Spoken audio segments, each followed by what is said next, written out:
drug abuse, cancer, measles, diabetes, AIDS, cancer.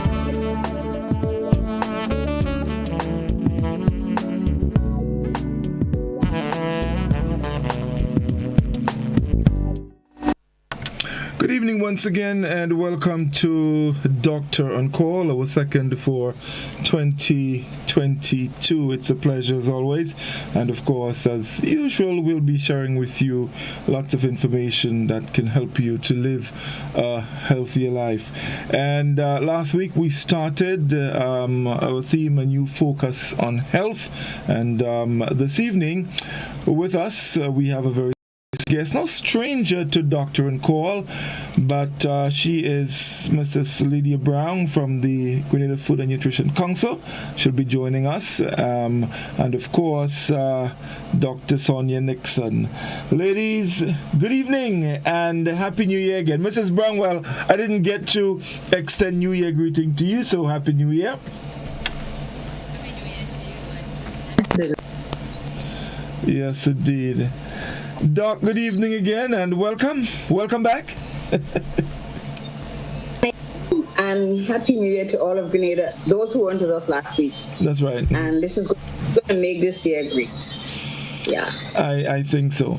So we started talking about a new focus on health. Of course, the pandemic is on, and I think it was last night I saw a significant increase in the amount of positive cases. And so we have to be on guard. In addition to that, we need to do some very important things to help protect ourselves. And a lot has been said about building our immune system. Of course, that in itself speaks to what we consume, food, drink, and all of that. And this evening we will engage Mrs. Browne on that. She's an expert in the field, and so she's going to talk to us about that. So we're going to start with Mrs. Browne as usual, as we always do. Mrs. Browne, a new focus on health. COVID, all of that. It's been going on 2 years plus. We had a first lockdown, then things quietened down a bit, and now again we seem to be going back up at over 2,000 positive cases. We need to protect ourselves. We need to have a new focus on health, and not just COVID, but generally there are other chronic conditions that plague us, and so we need to be paying attention to that. And so I want us to start the conversation along those lines as it relates to what we put into us. We just came from the Christmas holidays, and I know many of us, we went a little overboard. The fruit cakes, the sorrel, the hams, all of that. And of course, that is behind us now. So we now need to have a new focus on health. So Mrs. Browne, the floor is yours.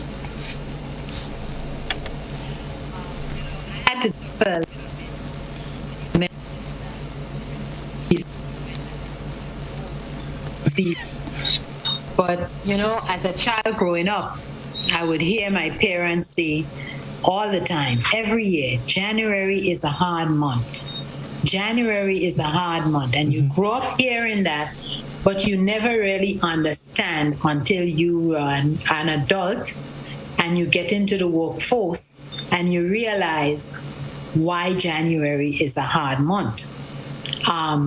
For me, it took me a little longer than just getting into adulthood because I was well into adulthood when I experienced why January was a hard month here. Mm-hmm. And when I did find out what it was, I said, well, if we know that January is a hard month, if we know the reason why January is a hard month, why is it we spend everything that we have in December, knowing that we get paid, most persons get paid early in December, particularly civil servants, and so I'm not sure for the private sector. We spend everything and then January is a hard month. And I can equate that to what we do around Christmas time, around the holiday season, with undoing everything that we've worked hard for during the course of the year, getting our numbers down, feeling good, exercising, losing the few pounds that we want to lose, and then within the space of, let's say, 6 weeks, we've undone everything, and we start over the new year, and we make New Year resolutions, and we make promises, and we get partners that we buddy up with and say, okay, we're going to do this together. And it's a cycle. We go over and over year after year doing the exact same thing. So I'm thinking it's called damage control. We have a year to do damage control. Exactly. But we have to kind of, especially what we're going through right now, I think it's very important for us to start thinking differently. Mm-hmm. And recognize that we cannot wait until something happens in order for us to do damage control. So we have to be a little proactive in terms of getting ourselves to a place where if something does happen, at least we give ourselves a fighting chance. Now, I believe when a man time comes, it comes. It doesn't matter what takes you. Mm-hmm. When your time is right, your time is right. That is my belief, my philosophy. But if something is out there and you know that it's out there, and you know we're hearing in the news, we're all listening to the news, and we're hearing that persons with chronic diseases are being heavily affected. Now it seems like it's not even just persons with chronic diseases, but the very young. The persons who have all the muscle and are well built and exercising and eating healthy are also being affected. But a lot of the ones that are in that situation are coming out at the other end pretty good. Mm-hmm. We don't know what the long-term effect is, and that is my thing. I don't want to get it because I don't know what the residual effect would be. So I think it's very important for us to keep that in mind and know that it's not business as usual. It is not business as usual. But we're at the start of the year. What's done is done. 2021 is over. Some of the residual effect of 2021 has carried into 2022, particularly COVID-19, and maybe not the same variants that we had before. So it gave us a little bit of a facelift, but it's still here. So I think it's very important for us to be mindful that when we talk about healthy eating and healthy lifestyles, it's not something that has to be done January through November, and then we push it aside because we can probably cause more damage during that small space of time and undo more than we even anticipate we were undoing. Just that little month, 2 months, month and a half period, So it's very important for us to be consistent in what we do. Listen to the health authorities. We may be described as experts, but we learn as we go along as well. I always believe that as long as we're alive, there's room to learn, there's room to grow, and there's room for us to be able to make some changes as we learn, as we grow, so that we can do better for ourselves. Mm-hmm. One question quickly, Mrs. Browne. As we mentioned Christmas and the overdoing it, and now trying to do damage control. We understand that at Christmas time, people like to do their little different things, a little more than normal. But are there ways or is there a way we can still have the fun and enjoy it without going to the excesses and putting ourselves at risk? Yes, definitely. And even for during the year, sometimes we get invited to some type of festivity, could be a birthday party, a wedding or something like that. And you will hear people say, I'm saving my appetite for that one. That in itself is not a very good thing. So when we save our appetite, by the time we get to where the food is, just the smell of the food is telling us we don't have enough on our plates. So we tend to eat a whole lot more than we would normally eat if we had taken time to eat something during the course of the day, so that, as we say, we break the hunger a little bit, so that we're not so excessively hunger when we actually get to the food. Because at that point, you hear people talk about the seafood diet. And they eat. Food diet. So as long as you see food, you eat. You have to eat, right? So we know that even if, for some persons, even if you go through the day, some people will say, I don't feel hungry all day. I don't feel hungry all day, and I will eat when I get home. But I've experienced it, that unless I am mindfully saying that I'm not eating all day, like if you're on a fast or something like that, once you enter the house, you remember something that you have in the house. You start eating it. And once that first piece of food go into your mouth, it's like there's something inside of you that just say, feed me. You know, we used to talk about the, who was it, Zayed, that had to stretch the bag, and you guys talk about these things quite a bit. Friday, yes. So it's like your stomach just open up and you just keep eating, but you might be preparing dinner. And as you're preparing dinner, you're eating. So our recommendation usually is that while you're preparing dinner, have some water nearby so that you can quench your thirst, because a lot of the times what we're sensing is really thirst and not hunger. But we interpret it as hunger. Oh, I feel hungry, even if you eat. Oh, I'm feeling so hungry and I just ate all this food. But instead of going for water, we go for a little more food. And we keep feeling that same sense of hunger because we're not addressing what the problem is. And the real problem is thirst and not hunger. So if we do that and we mindfully tell ourselves, we talk about mindful eating, mindfully tell ourselves that we need to wait until the meal is prepared, we hydrate ourselves, then we're for a better fit. But people, we have Christmas time, holiday time, we have cakes, we have, sweets galore in the house. We have beverages that are sweet, the ginger beer, sorrel. What else we have? Things that come away. Things that come from away. Things in the bottles, right? Alcohol. We have all those things. We have all those things available to us. And so when we're gonna have a piece of cake, because I have my mom's, my sister claim I don't have it, but I have my mom's recipe, I hope. And I make a black cake, and I'm gonna eat a piece of black cake. Then I know, okay, I have diabetes. I having a piece of black cake. I must have a piece of black cake because I'm used to this. Then maybe the drink that I'm having doesn't need to be a sugar-sweetened beverage. Okay. Because you know what? It's like putting two ends of a magnet, the two positive sides together, and they're repelling. You're not really going to get the taste of the drink because the food that you're eating is sweet. So these are some little things we can think about to make things a little better. We boil the ham, and we're going to have a piece of ham. Maybe for the family it's okay, but maybe for myself, I might need to boil my slice before I actually consume it.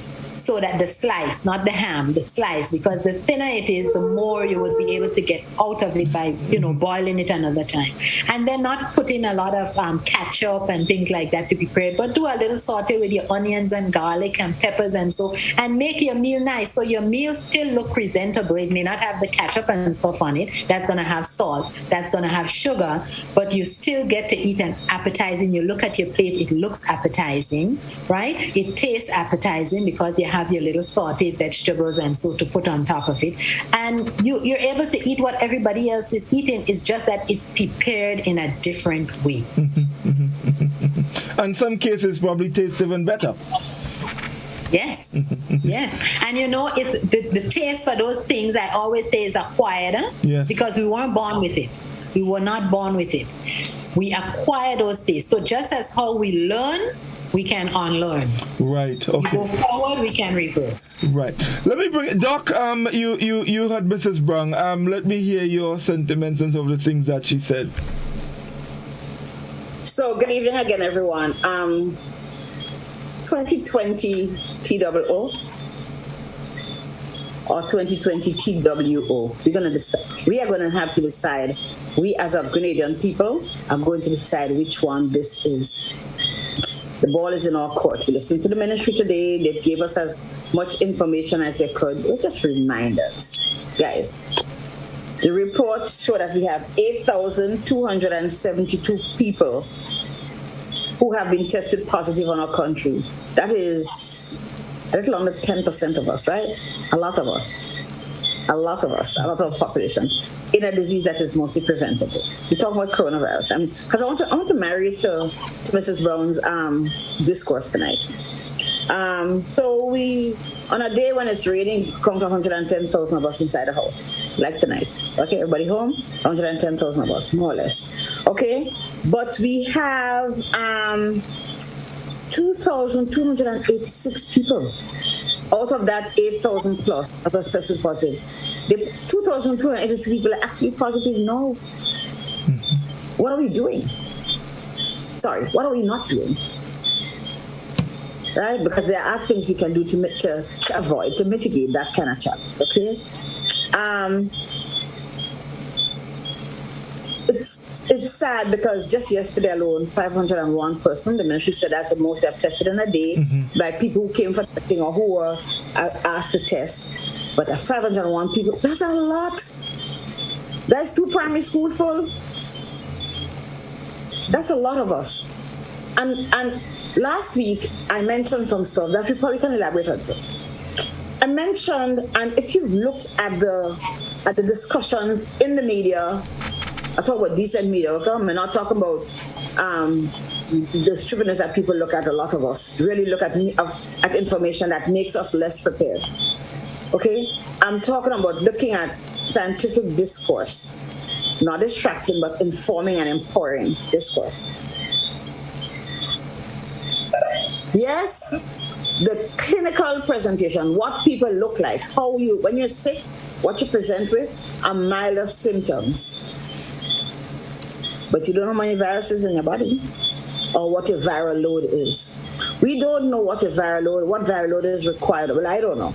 Is required to have an attack on your kidneys or attack on your pancreas or attack on your lungs, your liver, your brain, your gastric tract, whichever it is. We don't know how much viruses in your body creating damage that may be unseen, that may seem slight, that may not seem big. I don't have to go to hospital. But however, on the other hand, we know that more people, because this virus kind of look friendly, everybody see it jumping, okay? And it just goes in there and gets in there. It uses other mechanisms. It gets in there faster than this variant, that is the Omicron. I wouldn't say what I call it in my life, right? We know that Omicron attacks and stays and manifests itself in some grade, maybe very mild that you don't even realize what's going on, maybe very serious, because we've had persons who have, one person has died, unfortunately. We'll talk about that after. But more people are going to get it. So we may not be, because we think it's mild disease, because there are so many more people, right? Because Americans are telling you they have reached record heights in cases, but also record heights with Omicron in admission to hospital, because you have a lot more people sick and a lot more people sicker. It's still going to affect mostly people who have, and we heard Dr. Mayana Charles say today, people who have underlying morbidities, morbidities of illness, okay? Underlying illnesses like diabetes, bad company, hypertension, asthma. But we can understand asthma because asthma really is a chronic inflammation, represents chronic inflammation, meaning that it's always swelling, it's always not good. It's like having a sofa thing on your respiratory tract. Always a space that's broken, it's always not doing well, it's always oozing, it's always, right? But I was just glad for a space to just, I can get in here. Nothing to block me, okay? Plus, your lung doesn't respond. Luckily for us, this variant doesn't affect the lung as much, but there's still Delta, and because we've become kind of careless, we have not only the miss push up, what's your name? Omicron all over the place, but we also have Delta cool and deadly around. 200 people died in Grenada between August and September, probably into October, from the Delta variant. And he's not gone. I see in Europe, we've had Delta variant falling in love and having babies called what is it? Something. Delta Cron, whatever it is, right? So guess what? Viruses don't have no conscience. They just want to live, and they will live by any means necessary. It is our reality. So we're going to have to figure out, and Mrs. Browne has given us good guidance. What am I going to do to make sure that I can fight this? And there are many mechanisms. Again, the Ministry of Health representatives spoke about it today. So what we put in our mouth is not just the food, Mrs. Browne and Godfrey. What happened to the smoking? What happened to the excessive alcohol? Two of the bad habits we have taken on and make it look like it's and made them as special models. I mean, nice things to do. They are not, right? What they're going to do is disinhibit your capacity, your ability, make you less likely to be able to defend yourself. In the presence of anything, in the presence of the common cold. I want to congratulate the people who turned up for screening, because I think it's important. Because I've heard people have told me, that they're not going to be screened, right, to see if they have coronavirus, because they don't want to be a statistic. But we kind of need to figure out where it is, to see who needs more help, to see where we're going to deploy the resources that a country has, to see what else we need, to see which population is more effective. And in speaking of population, my concern is for the children. Because Omicron has shown that, boy, I like them little children. Mm-hmm. I really like them young people. We have a population that's vaccinated here and elsewhere in the world. The Cubans have their own vaccine, and they have vaccinated from 2 years up. They have advocated vaccination of children in the U.S. with Pfizer from 5 years up. But that is just taken on, okay? And yes, people may be saying, I know you're saying, oh, the vaccine is not going to save us. The vaccine has saved us from death. 200 people died of coronavirus complications, whatever the virus caused, in the summer when we had that surge. 190 of those 200 people did not receive a vaccine. Plus, they were older. We had a young lady who died. That's one probably very painful for us as well, the young lady from Tamsisi, right? But 200 people died. 190 were not vaccinated. Of the other 10, 6 had 1 shot and 4 had 2, or vice versa. Don't remember exactly how it went. But they also had those complicated illnesses, whether they had hypertension, diabetes, asthma, strokes, as Dr. Mayana spoke today, or they had, old age with low immune systems and capacity. Right. Or worse yet, if you have one, is bad. If you're old, is bad. The older you are, the worse. The older, the more diseases you have combined in your body, the worse, right? And if you have all of them, in other words, every time you add a factor, whether it's one age on top of another age, on top of another age, it just becomes a greater possibility of having severe illness or dying. And we saw it. So we don't need, we hear all of the people said, and we all doubted it. We have seen it in our midst. Okay, 95% of our unvaccinated population were those who are affected to death. Okay, but like I said, old people them dead.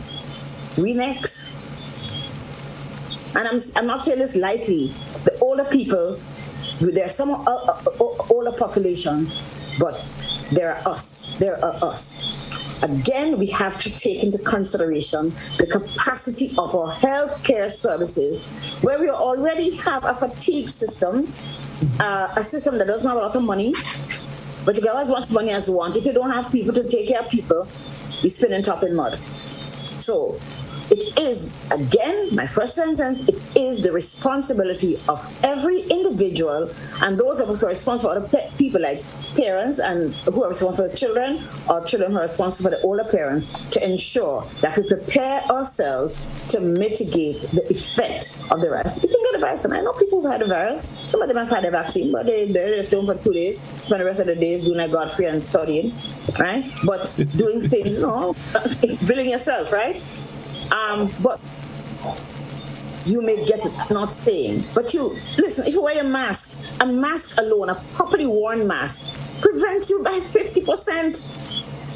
It's half a good chance already. If you take a mask, there's 50%. 1 in 2 chance that you're not going to get a vaccine. You can talk about masks, but I want us to talk about this after, because I see you probably want. There's so much I'd like to sing. I want to sing Bob Marley's song. Okay, so let's thing to say. All right, no. Yes. Let's take our first commercial break. When we come back, we'll continue. Stay with us, folks. Don't go anywhere.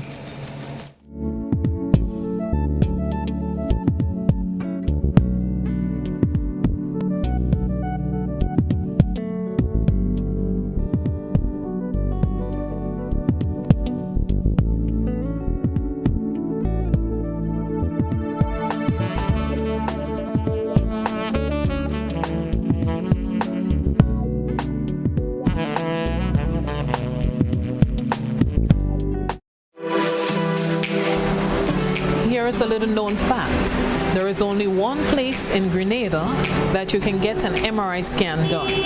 That place is Spicile Imaging Center. Yes, Grenada, that's the truth. Other centers could offer you other scans, but Spicile Imaging provides an authentic MRI scan. Here's another little known fact. Spicile Imaging has 3 centers. We operate at Grenville, the Carnage, and at the Ocean House, Grandlands. We provide the widest range of laboratory tests and services. CT scans, x-rays, mammograms, ultrasounds, and a host of other services. We are fully staffed by a team of family doctors and specialists.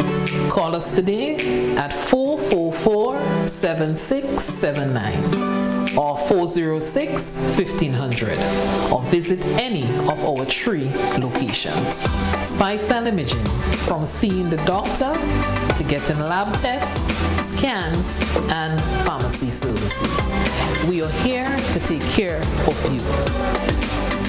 When you need your prescription filled or you require non-prescribed medication, supplements, or all your personal needs, visit Gittins Healthcare at locations on Wall Street, Grandlands, Victoria Street, Grenville, and Central Deputy Street, Wall.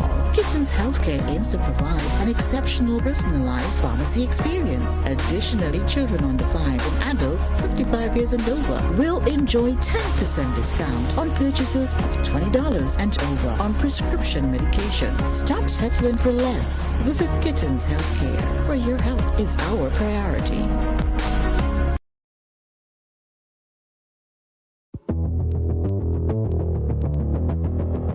Introducing Color by Sissons.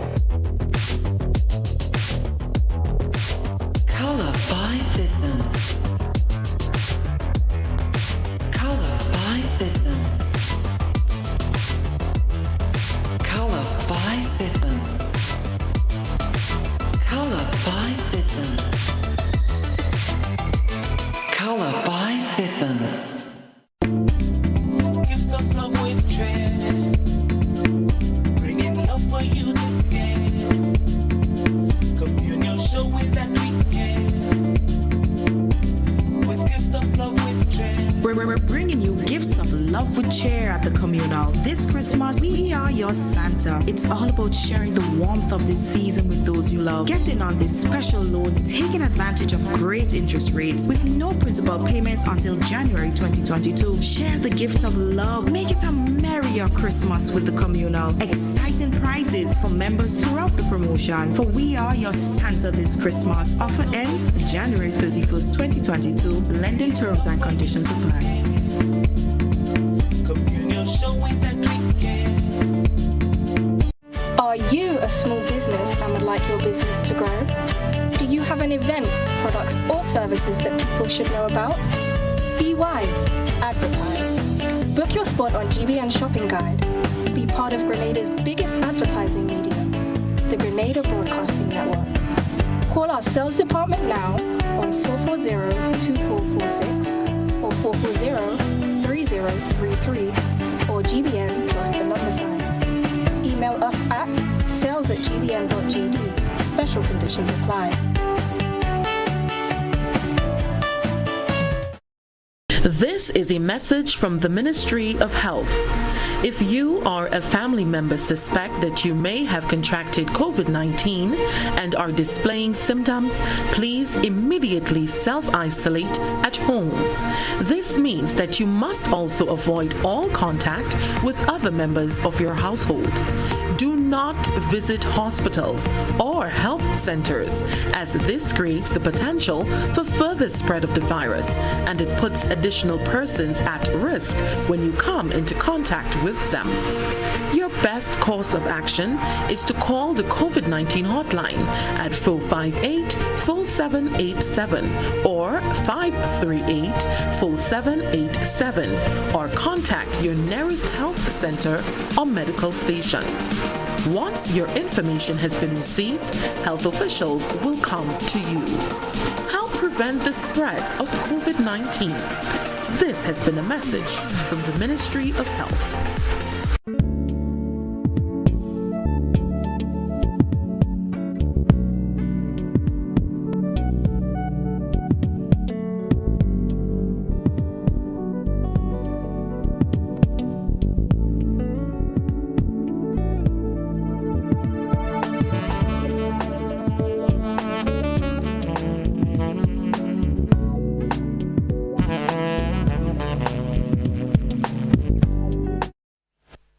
Welcome back, everyone. It's Doctor in Call, and in case you just joined us, Dr. Sonia Nixon is with us, and Mrs. Lydia Browne from the Food and Nutrition Council.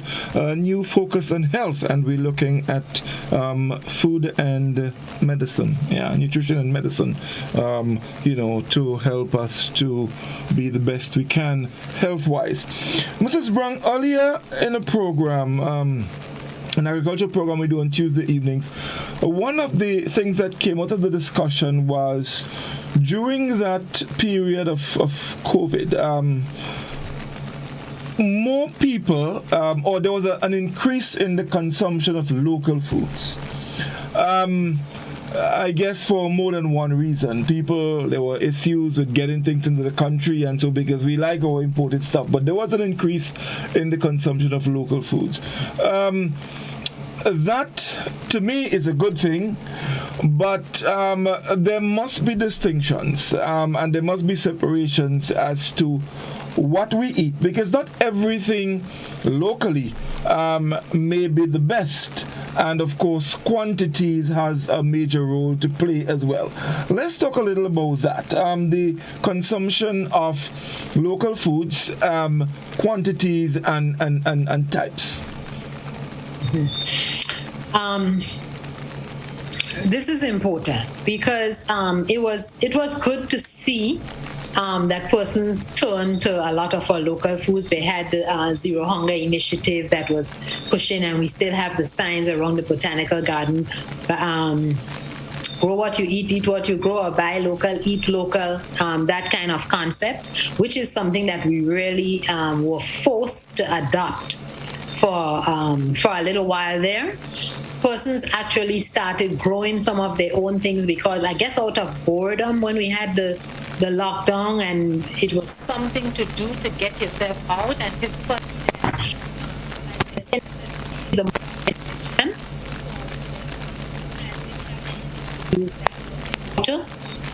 that is the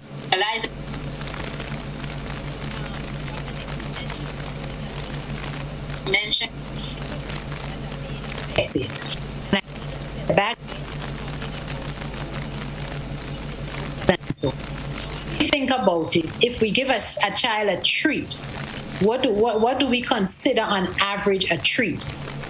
A sweet biscuit, corn curls, corn curls, something in a packet, ice cream. A box of exactly, these are treats, right? But we have things that are naturally sweet, talking about local. So why not a nice sweet banana? Why isn't that a treat? Why isn't that considered a treat? Why isn't a few cubes of watermelon considered a treat? Some cantaloupes, a mandarin. Why aren't those things considered a treat? Why aren't we taking our golden apples when we have them and say that's a treat? We have cherries coming in right now. I have a tree in my yard. As a child growing up, I had a neighbor who had a cherry tree that would allow us children in the neighborhood to come and pick cherries. And sometimes that was the snack you had between meals, the few cherries that you got off of the neighbor's tree. But now we're focusing a lot on things because the things are packaged in a way that it's enticing, just the package. And if you go to the grocery stores and you see where some of these things are in the grocery store, it's actually inviting you to get it. And God forbid you have a child with you, because the pretty packages and so is actually going to give mommy to the point where, you say, no, you're not getting, and eventually you've just had it and you say, okay, take one, right? That's the way it goes. And the supermarkets are actually set up in a way it is a strategic way that would invite people to actually purchase. Chocolate bars are near to the register, right? So eating local, we know that some people have concerns about the way things are grown and, these type of things. But why aren't we so concerned about the things that are coming into us? We don't know what's happening. We don't know how long things are on the shelves. We don't know, so there are regulations, so we know that we have expiration dates and things like that, and we just accept it. Right? It's not our expiration date. Our government, our policymakers didn't put those things in place, but we accept it because why? It came from outside. Right? I was amazed when I was at a meeting some time ago with COSQ, which is the regulatory body for our region with regard to food standards and things like that. And the gentleman said that things are not formulated the same way sometimes when it comes from outside to us. And sometimes even within the region, I was very surprised.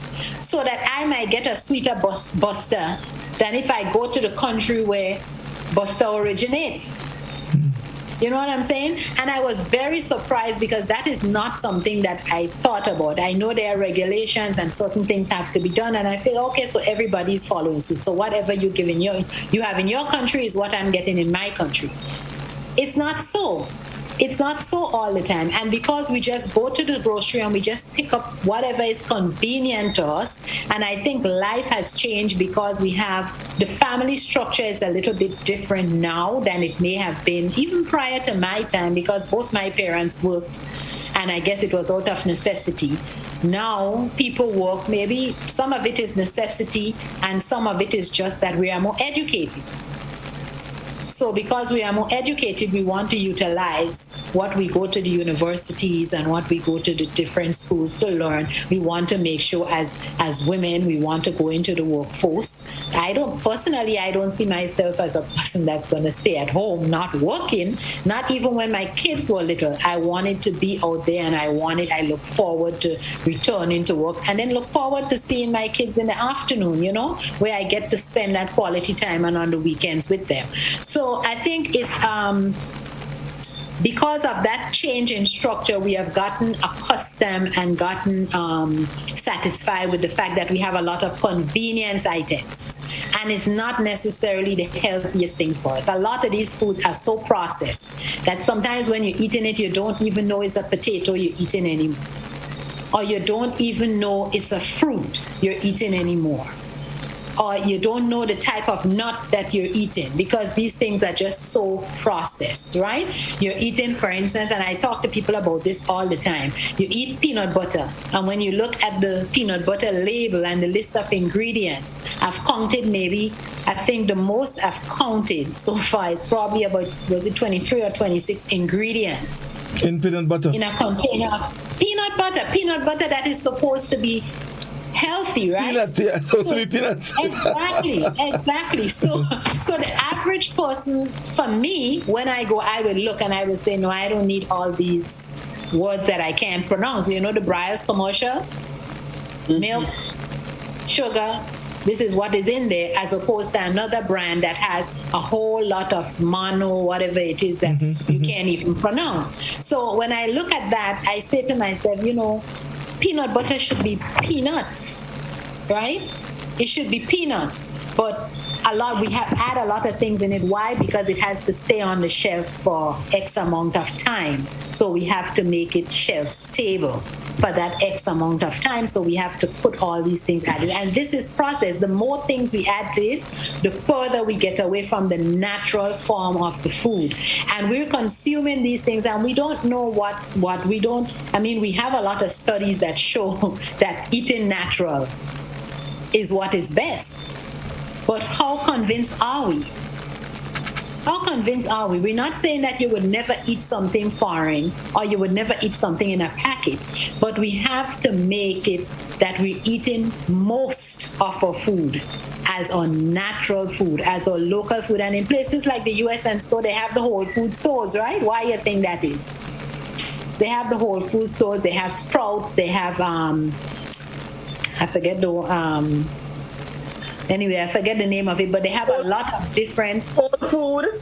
The whole food, yeah, but there's another one I was trying to remember. I couldn't remember it. But they have all these stores, and a lot of people are gravitating towards those type of foods because they realize that my health isn't good or my health is heading south. I'm getting older. I need to eat healthier. So when I need to eat healthier, I go to the whole food store. We have excellent soil here, I understand. And we can grow a lot of things and we can do a lot of things. We have to be careful with the chemicals. And I'm assuming that the authorities may have that under control, at least to the greater extent. You may not always know that people do what they want to do, because that's us by nature, right? That we put a little extra because it might do a little better, but it doesn't mean that it's going to do a little better. So I think it's very important for us to think for the little ones coming up, that we see what is happening. We know things aren't getting better in this life in terms of the diseases and stuff that are going to come about. So if we are able to focus on the little children and give them the ammunition that they need, so that when they get to adulthood, hopefully they do get to adulthood, and they meet another maybe Omicron type time 10 or something, some different kind of name, Xeon, something. We might read X, Xeon, you know, like the hurricanes have names. We may get to that. I mean, and it's not really, it seems funny, but it's not really a laughing matter. But we have to be able to arm them. And one of the places that we have to focus on in arming them, and it hasn't been like that in recent times, but I'm hoping we'll be able to get there, is the place where the children spend their greatest portion of the day, which is where? School. School. That is where they eat most of what they eat during the course of the day, when school is on, right? So we really have to focus on that, and it's not just the authorities. It's not just the authorities. It's not just the school feeding program. It's everybody who is contributing to what that child eats in a day. So we're talking about the vendors, we're talking about the parents, right? Taking the responsibility for what we are giving our children, to make sure that we give them a fighting chance. So we make sure that they're as healthy as they can possibly be. And at the end of the day, you can say to yourself, you know what, I've done my best. And that's all anyone can ask, that you do your best for you and for yours. And if everybody take that mindset and try to do what's best for you and yours, if my child shares something that they brought from home with your child, I'm okay. because I know that is something healthy. Right? I want to introduction. I think we have to recognize that this is a partnership between schools and families, and parents have to be educated. The workplace has to take its responsibility to start eating healthy so that it becomes part of workers' natural life. Instead of going downtown and buy the box chicken, people come and they share salads and they share recipes for healthy food and stuff. A lot of people actually planted food like Lydia said, but do we share? Do we encourage others? I wanted to, because it has been speaking about the children, there's this onset, a new onset diabetes in children who have been infected by the virus. Doesn't really matter how infected they are. Remember I was saying in the beginning about we don't even know what viral load, how much viruses you need to have in your body for you to develop disease. But what they've seen, the researchers in the US, and we haven't done it yet because probably we don't have a lot of children yet affected, or we haven't checked our children, but they have seen a significant amount of children who develop diabetes that need to be treated. These are not children who've had diabetes before, even if we know that people with diabetes are at added risk of getting coronavirus and becoming very ill and probably dying. These are children who have not had diabetes, who after having contracted coronavirus develop diabetes that needs to be treated. Okay, so we have to start. We talked, in the last couple of years, we were talking a lot about emerging diseases. This is one of the emerging diseases. These are the new things. These are not all the old things that we know. And you hear me say that every time I come here. In the summer of 2019, this country had a lot of challenges managing the diseases, the chronic diseases that we had. If we have all of these diseases now, right, that come on, I don't want my 5-year-old to have diabetes. I don't want my 10-year-old. I don't want anybody I know. But if we have a bunch of 5-year-olds and 10-year-olds who have diabetes, right, we have another problem with people being so young, right? Think about people who have hypertension and diabetes, obesity, heart failure, and of course psychiatric disorders. We've seen an increase amount an increase in the amount of people with coronavirus. We tend to forget the what we call mad people, the people who are mentally ill, and leave them on the periphery. Half of them cannot communicate when they don't feel well. They're left out there. We don't know what they mean. They don't get anything. Yes, they do. You just don't know because we don't get close to them. Okay? The very fact that they have mental illnesses, especially people who have severe cognitive diseases with their understanding, right? People who have those diseases, not afraid to come up to you and ask you for money. You might be partying for the weekend like you did in certain places in the South. Come with the coronavirus or you get from your friends because you guys are too happy, too inebriated and too just almost hedonist to wear your masks because you think you can't get it from your friend, right? And then you tell this guy, come from in front of me, right? And just in saying that, you transmit the virus to the person, okay? So people with psychiatric disorders are at greater risk. What do? Do they go to the doctor? No, they don't know. They might survive, but they also are ill. And like they talk about Trader Joe's. That's who you were trying to call, right? Trader Joe is the name I was trying to remember. That's right. But you know something, Dr. Nixon? When we think about our immunity and stuff, we need to think too about the health of our gut microbiome. And children, a lot of times when we eat a lot of things with a lot of sugar and a lot of those processed foods, it can interfere with the microbiome in the gut, meaning it can off-shift your good microbiome with the bad ones, you know. And if children are consuming all these types of foods, when they do get the virus, you've already kind of made that shift. And we know that the microbiome of the gut has a lot to do with the development of a lot of these chronic illnesses, right? And you're talking there and you're saying that some of these children actually have been developing diabetes and things like that. And it just came to mind, I'm wondering whether a diet pre-COVID has actually contributed to the development of that type of disease, because these children were already at risk and they just needed something that would cause a big insult to the body for it to manifest itself. So sometimes we hear these things and we say, Food and Nutrition Council again. Oh, Food and Nutrition Council again. Some time ago, we did a program where we were encouraging people to eat a rainbow for the week, right? We said, eat a rainbow. This might have been in 2019, 2018, somewhere around there. And we weren't asking people to eat a rainbow every day, every meal. We were just saying, wanting people to showcase the different types of colors that they eat during the course of the day. And the output wasn't really that great. It wasn't really that great. But as I talk to people, I realize that people aren't really eating a lot of colors. We aren't really eating a lot of colors. We're very content with having some rice and peas and some meat. Eating brown and brown. Brown soup. Yeah, but the meat is brown. The peas or whatever it is either a dark red or brown or black or whatever color we choose, right?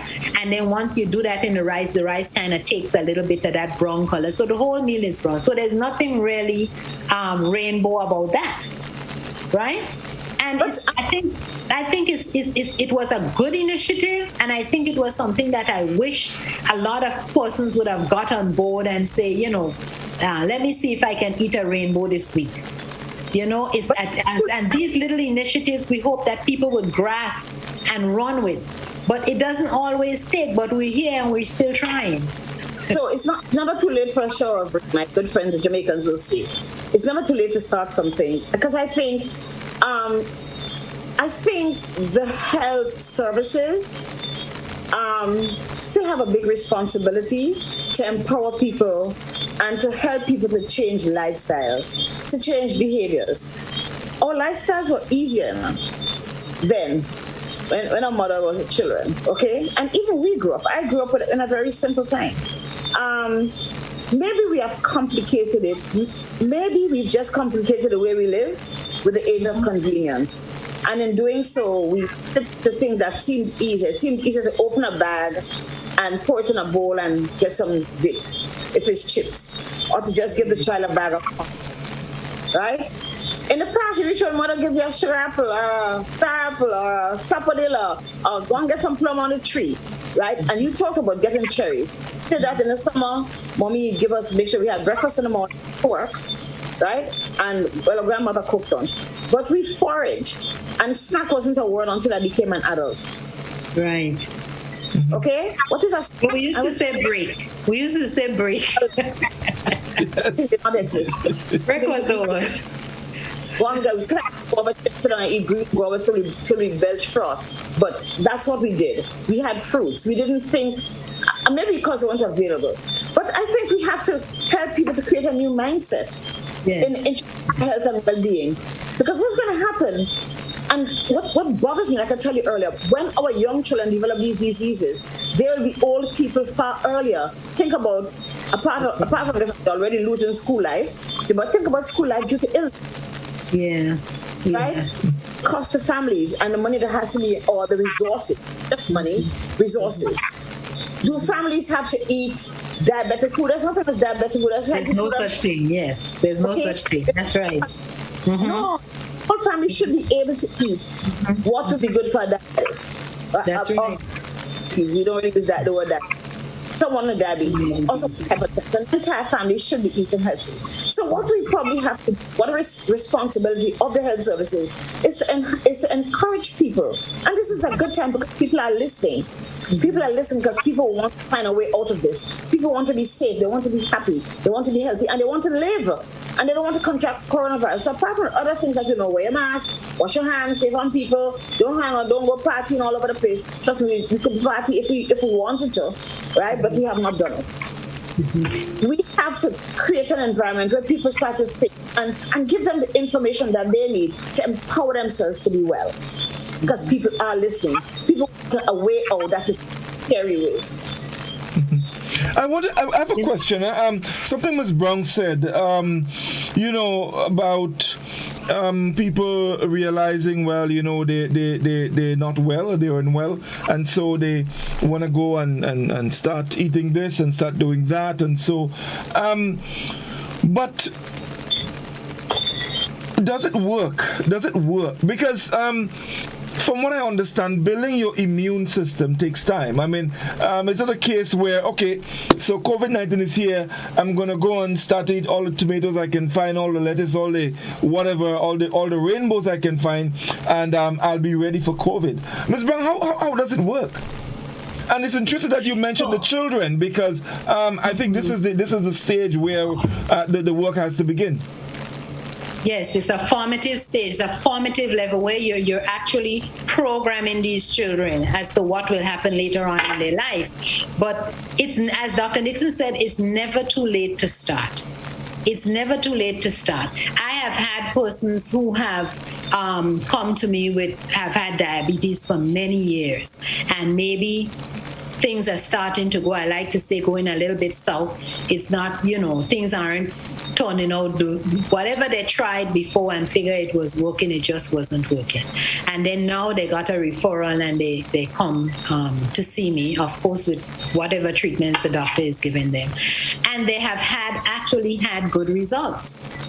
So it's never too late to start doing something right. Mm-hmm. The thing is that I think persons who are not yet affected by these diseases, they have an opportunity to make a change so that those diseases would either, if it does come to them, it's going to come later in life, right? We know that diseases like diabetes, the earlier you get it, the more your risk is increased of developing complications, because it means you have been exposed to the disease for a longer time. And if you live for a very long time, your risk even further increases, right? So we have to make sure that we're doing what we need to do, whatever point you are. It's just that sometimes some people may come.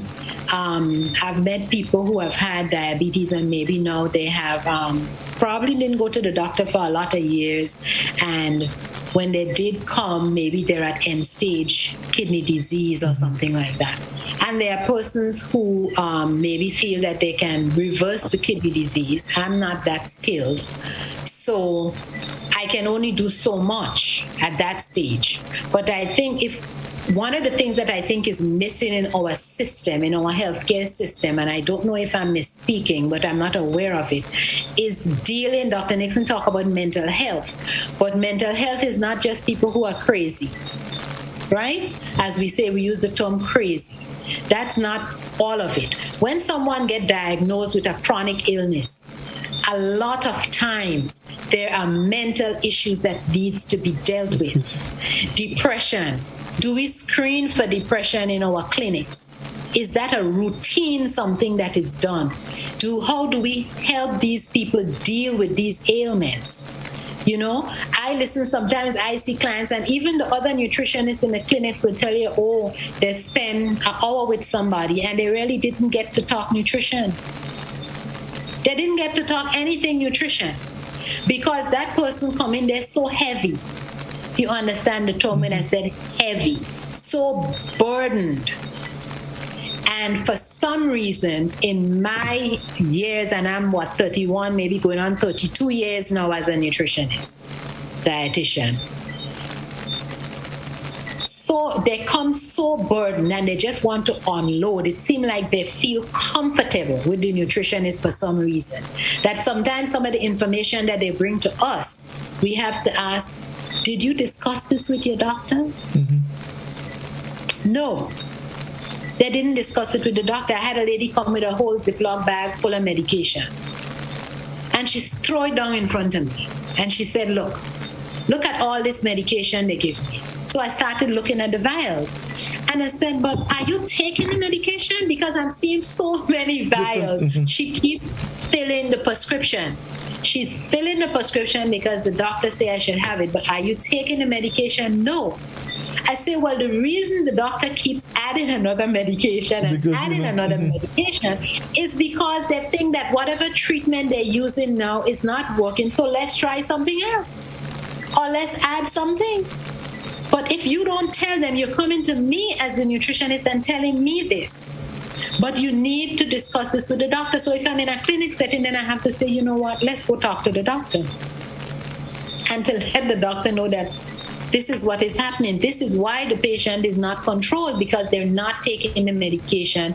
Why is it? These are things that needs to be explored, and this is where having a pharmacist involved in the clinic setting, not just to dispense medication, but to talk to the clients one-on-one and discuss their medications. And I mean, this is something that I had gotten used to with experiences that I've had abroad, and I think that it actually works. It works because you get better results if people are better educated. If people are given them medication and tell you have diabetes, look, this medication. And when they come to me, I'm able to explain to them, okay, this is what happens when you have diabetes. You have a cell, you eat the food is glucose. The glucose has to get inside the cell. The medication, this is what it's going to do.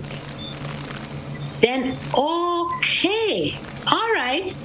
Now I understand why I need to take that medication. Now I understand if I exercise, my muscle cells are going to take up some of that glucose more so. So now I understand why I have to exercise. Now I understand the benefits of what I'm doing, and this is where the team approach to managing chronic disease comes in, and why it is so very essential. Because every person, no matter how big, every different discipline can contribute a little something to the better good of that individual, of that client. And so, well, first of all, I didn't know that children are allowed to become nutritionists. 32 years. Doc. Actually, I'm not dating myself. Doc. Out of all that you said, that was the one thing I heard. I was a genius, so I started early. But let's take our final break. I will come right back. We're still with us, folks. Don't go anywhere. Before we go.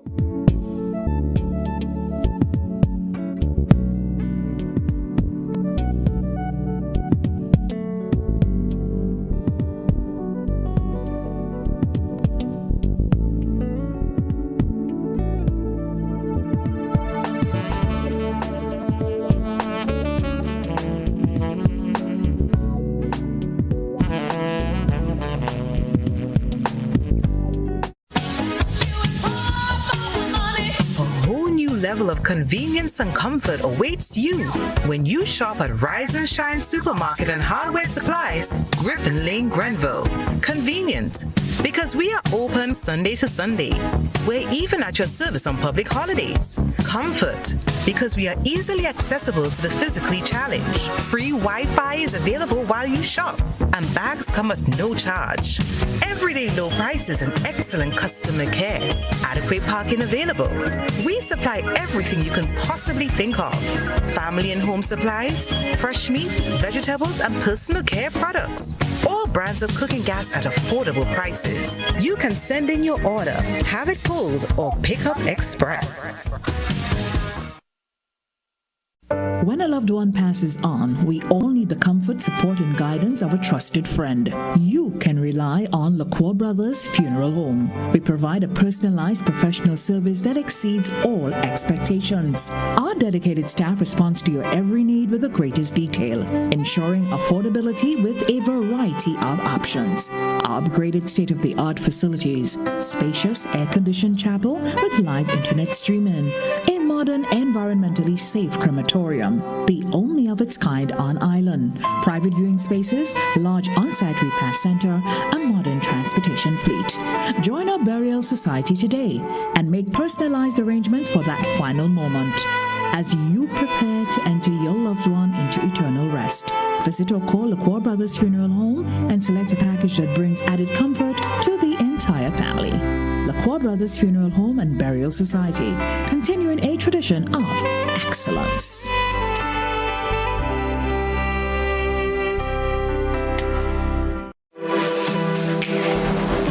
Here is a little known fact. There is only one place in Grenada that you can get an MRI scan done. That place is Speyside Imaging Center. Yes, Grenada, that's the truth. Other centers could offer you other scans, but Speyside Imaging provides an authentic MRI scan. Here's another little known fact. Speyside Imaging has 3 centers. We operate at Grenville, the Carnage, and the Ocean House Grandlands. We provide the widest range of laboratory tests and services: CT scans, x-rays, mammograms, ultrasounds, and a host of other services. We are fully staffed by a team of family doctors and specialists. Call us today at 444-7679. or 406-1500, or visit any of our 3 locations. Spice Cell Imaging, from seeing the doctor to getting lab tests, scans, and pharmacy services. We are here to take care of you. When a loved one passes on, we all need the comfort, support, and guidance of a trusted friend. You can rely on LaCour Brothers Funeral Home. We provide a personalized professional service that exceeds all expectations. Our dedicated staff responds to your every need with the greatest detail, ensuring affordability with a variety of options. Our upgraded state-of-the-art facilities, spacious air-conditioned chapel with live internet streaming, a modern, environmentally safe crematorium, the only of its kind on island, private viewing spaces, large on-site repast center, a modern transportation fleet. Join our burial society today and make personalized arrangements for that final moment.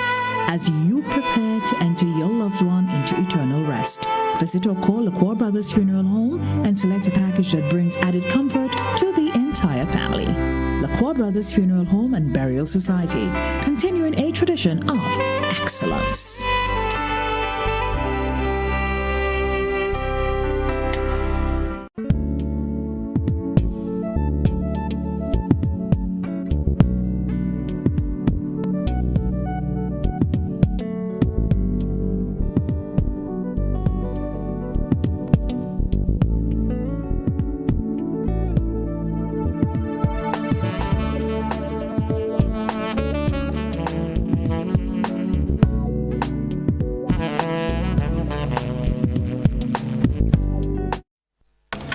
Welcome back. It's Doctor and Call, and in a little while we'll open our telephone lines.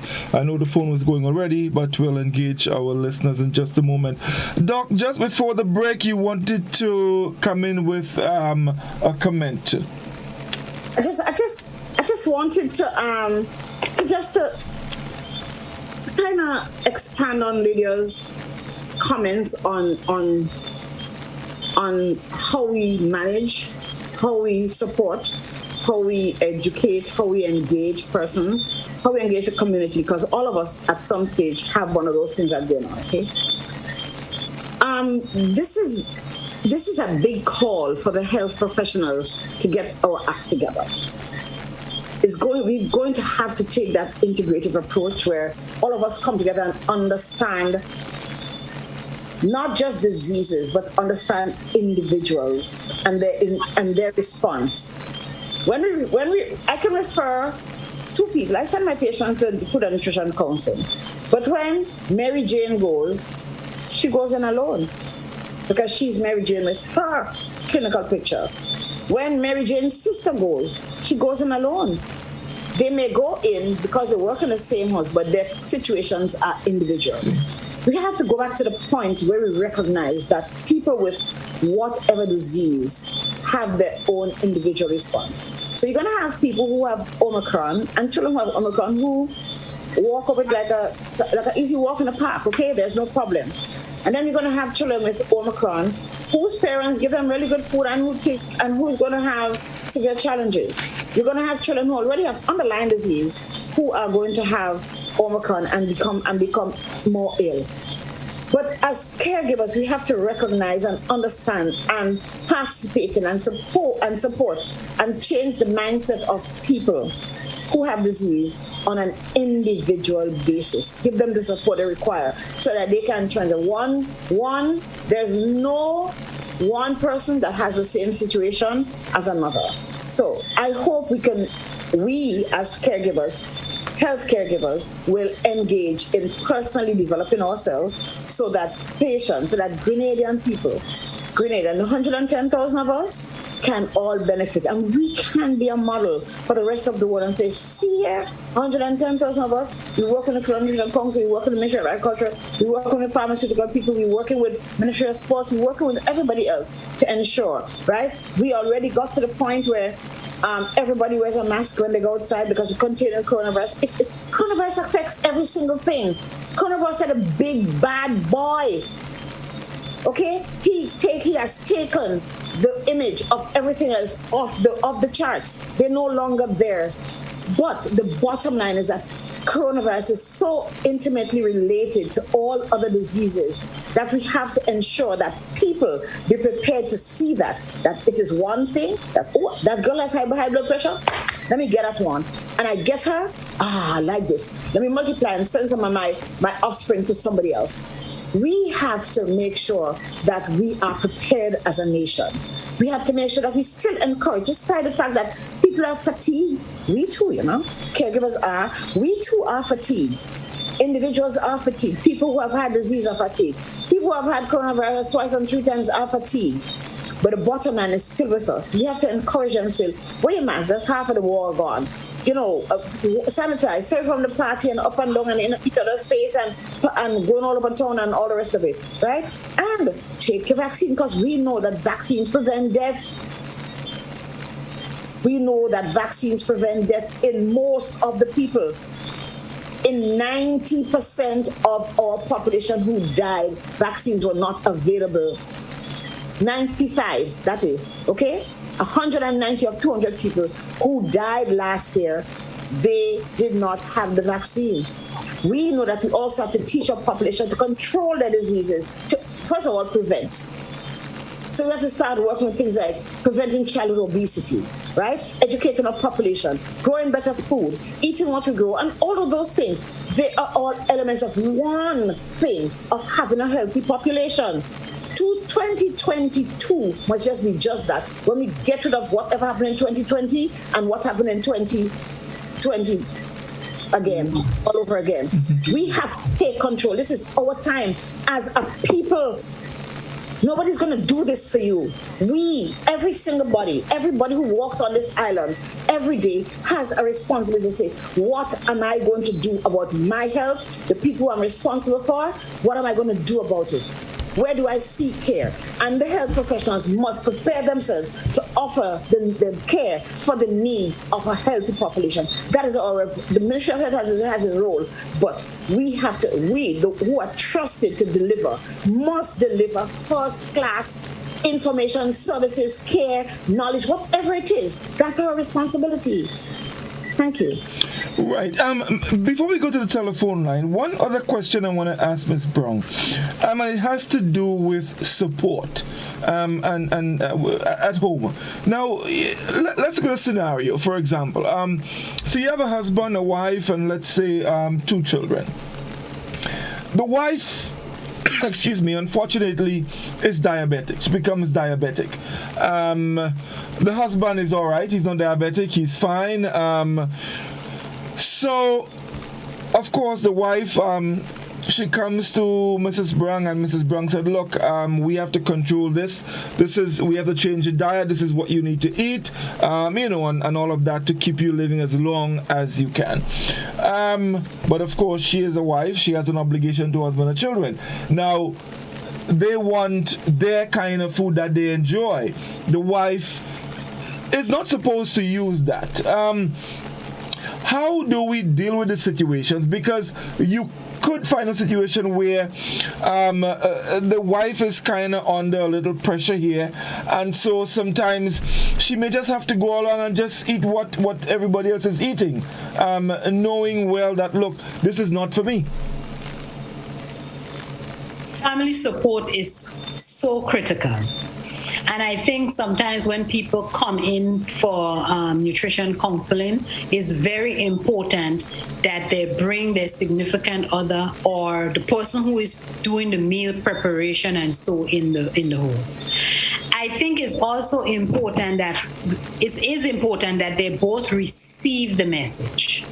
And if the person is not able to come, I am always open to making a phone call should that person be willing to accept accept a phone call from me so that I can advise them, because the person that's affected may hear the information, and we always give something that they can take with them, because the information that you give them all wouldn't stay, because they have other things they're going through their minds as you speak. But it's also important if there are children in the family, especially if there are children under your care. I'm not talking about adult children, but children under your care, that you sit them down as a family and you let them know. Some people don't want they don't want the family members to know, and that is some of what we see as well. I have diabetes. My husband came with me, but I don't want him. He could sit there. He don't need to come in. Could be a couple things. One, the husband came with you or the wife came with you, which means the person is offering some level of support. Mm-hmm. You don't want them to come in with you. Either one, you don't want them to hear what is being said, so that when you choose to do what you choose to do, they wouldn't be able to say, but didn't Miss Browne say so and so? You're the only person with the knowledge. So for some people, that pacifies them. I'm the one who went, I know what I'm supposed to do. But I think if you, as a family unit, I'm a child, I don't want to lose my dad.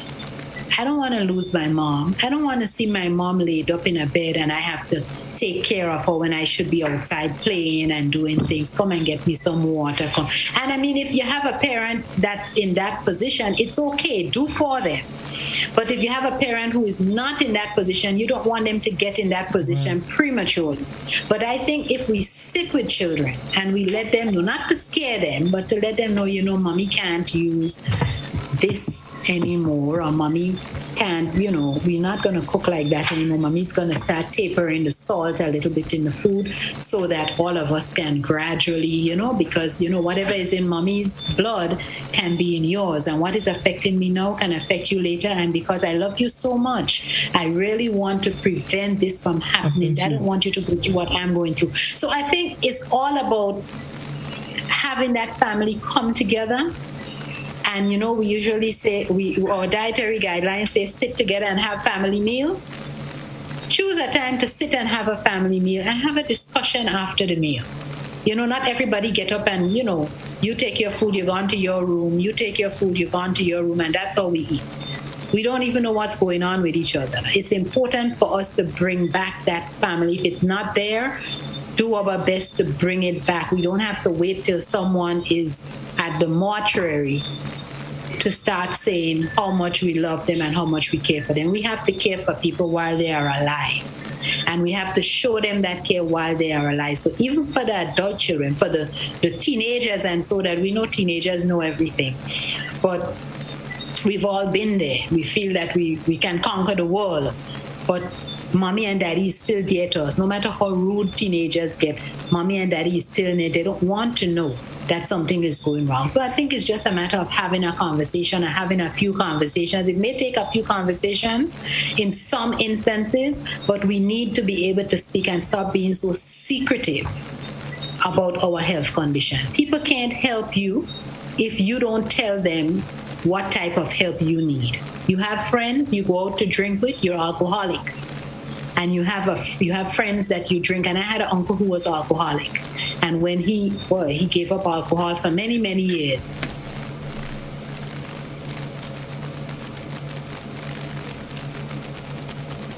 I think we lost Lydia. Yes, we did. Yes, we did. I hope we get it back soon. Sometimes those things do happen. Yeah. Yes, we did. Okay, folks. Right. So Doc, we can just continue. Hopefully she can join us back. The whole issue of support, which I think is very, very important. Can you speak a little bit on it? Did I lose Doc as well? Yes, it seems so. Oh boy. So what I'm going to do, I'll just take a short break. Let's take a short break, and we'll try and see if we can regain connection with our guest. Stay with us, folks. We'll be back with you in just a moment.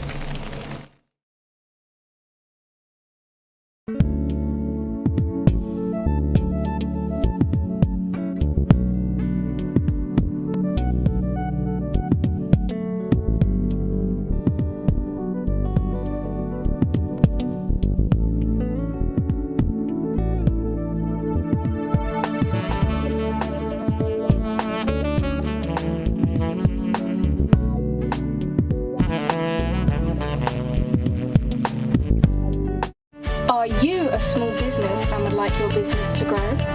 Do you have an event, products, or services that people should know about? Be wise.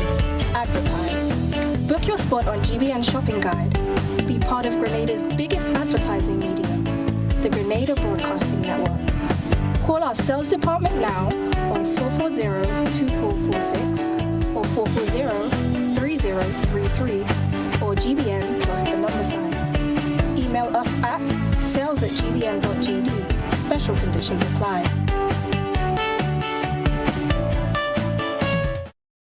This is a message from the Ministry of Health. If you or a family member suspect that you may have contracted COVID-19 and are displaying symptoms, please immediately self-isolate at home. This means that you must also avoid all contact with other members of your household. Do not visit hospitals or health centers, as this creates the potential for further spread of the virus, and it puts additional persons at risk when you come into contact with them. Your best course of action is to call the COVID-19 hotline at 458-4787 or 538-4787, or contact your nearest health center or medical station. Once your information has been received, health officials will come to you. Help prevent the spread of COVID-19. This has been a message from the Ministry of Health. Looking for that injection of vibes and energy, of course? Well, I've got just that. Hi, my name is Gary, Mr. Smooth, and I'm inviting you to join me on the Hot Morning Show on Hot 98.5, 98.7 FM. Weekdays, Monday to Friday, 6 to 10 in the morning. I've got a healthy dose of your favorite and most infectious hits sampled with information, news, laughter, and all the other ingredients that go into making the hottest morning show on the radio. The Morning Heat. And while you're at it, don't forget to hit us up on WhatsApp, 435-7517. We've got topics, we've got discussions, calls, voice notes, and so much more. But I can't tell you everything. You gotta tune in. The Hot Morning Show on Hot FM 98.5, 98.7 with yours truly, Gary, Mr. Smooth. Kaboom! GBN Television News at 7, a pulse on all things Grenadian. Look out for our new features through expanded synergies with our media partners in Barbados, St. Lucia, Jamaica, Trinidad, and beyond. Capturing the latest in news, sports, weather, and entertainment. Credible, informative. Thank you for making us number one. News at 7, live, Monday to Friday on GBN Television, Channel 7 and 11. K105.5 and 105.9, Hot 98.5 and 98.7, GBN Television Facebook page and YouTube channel, and www.gbn.gd. GBN, with you anywhere and everywhere. We know that for many people, life is changing dramatically. My family is no different. My daughter is now taking her classes online from home because her school is closed. For the rest of the world, that even the most severe situation can be turned around. But the experience of cities and countries that have pushed back this virus give hope and courage to the rest of the world. During this difficult time, it's important to continue looking after your physical and mental health. This will not only help you in the long term, First, eat a healthy and nutritious diet, which helps your immune system to function properly. Second, limit your alcohol consumption and avoid sugary drinks. Third, don't smoke. Smoking can increase your risk of developing severe disease if you become infected with COVID-19. Fourth, exercise. WHO recommends 30 minutes of physical activity a day for adults and 1 hour a day for children. If your local or national guidelines allow it, go outside for a walk, a run or a ride, and keep a safe distance from others. If you can't leave the house, find an exercise video online. Dance to music.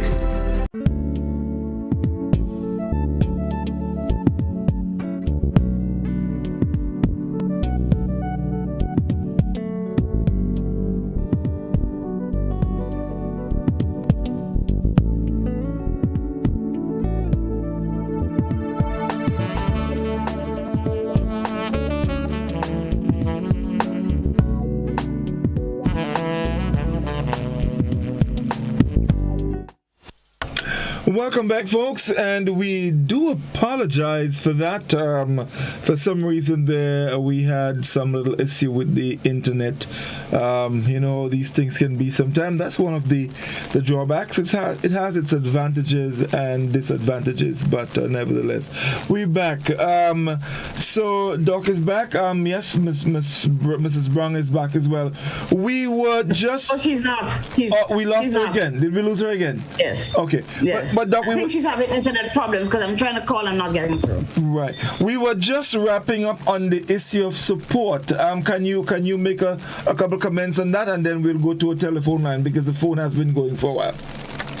So Mrs. Browne spoke of something related to I take my plates and gone to the kitchen and gone in the living room, I go in my room, and their families who never eat together. But their families who never eat the same thing.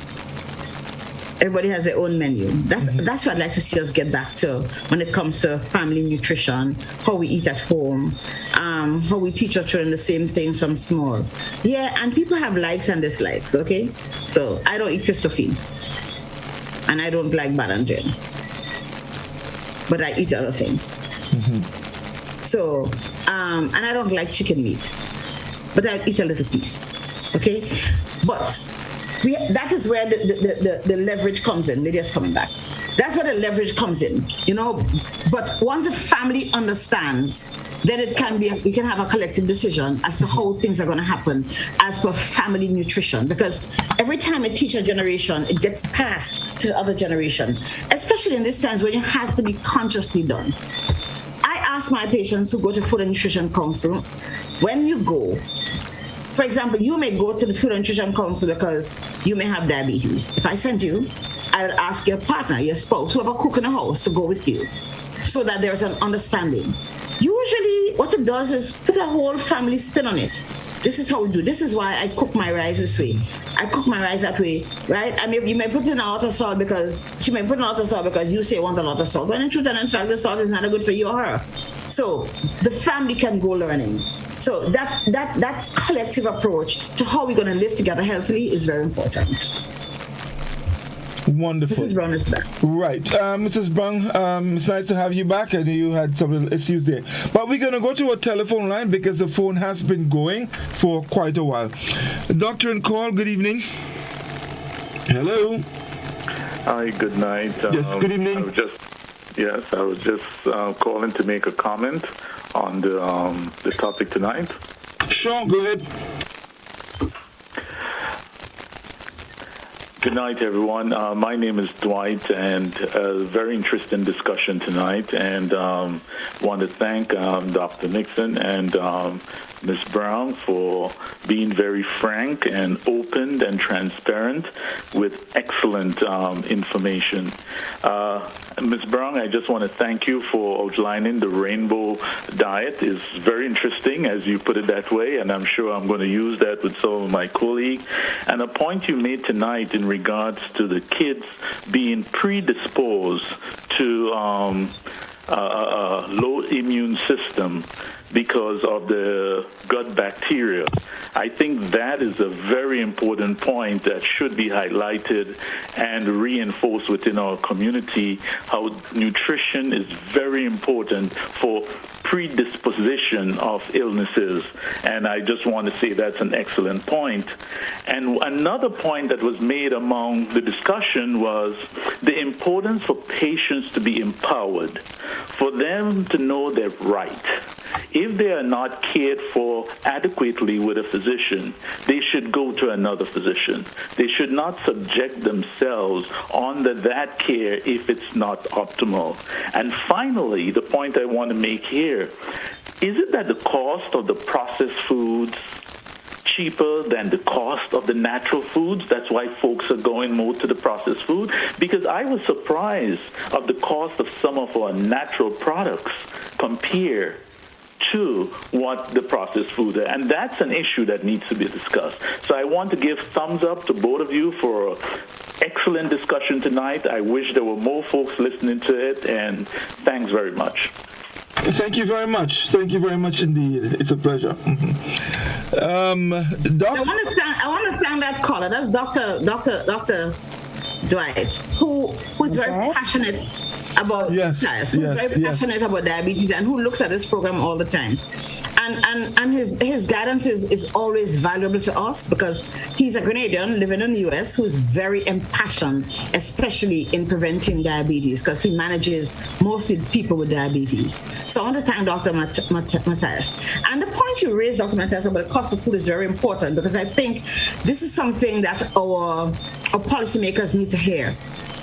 Because people will get discount on pasta and discount on rice and flour and sugar, but there's no other discount as per food.